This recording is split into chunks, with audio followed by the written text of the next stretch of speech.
ப்ரெட்டில் ஏதாவது பண்ணலாமான்னு நினச்சி ப்ரெட்டை எடுத்துகிட்டு வந்தேன். உடனே என் பொண்ணு கொடுங்கம்மா நானே பண்ணுறேன்னு சொல்லிக்கிட்டு ப்ரெட்டை பிரித்து குட்டி குட்டியாக கட் பண்ண ஆரம்பிச்சிட்டாங்க.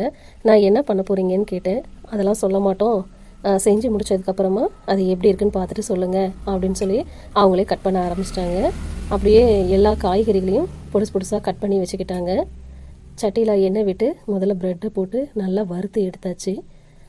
அதுக்கப்புறமா திரும்ப கொஞ்சம் அதே சட்டியிலேயே எண்ணெயை விட்டு கொஞ்சம் கடுகு போட்டு கடுகு வெடித்ததும் நாம் குட்டி குட்டியாக கட் பண்ணி வச்ச வெங்காயத்தை போட்டு வதக்கணும். அது நல்லா வதங்கினதும் தக்காளியை போட்டு வதக்கணும். தக்காளி லைட்டாக வதங்கினதும் பொடி பொடியாக நறுக்கி வச்ச பீன்ஸை போட்டு வதக்கணும். அது கூட நாம் நறுக்கி வச்ச முட்டைக்கோசையும் கேரட்டையும் போட்டு நல்லா வதக்கணும்.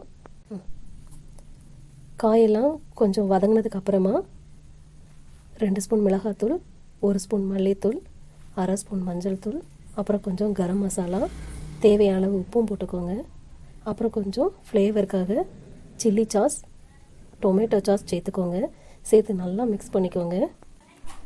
இப்போது கடைசியாக இதில் ப்ரெட்டை சேர்த்துக்கோங்க.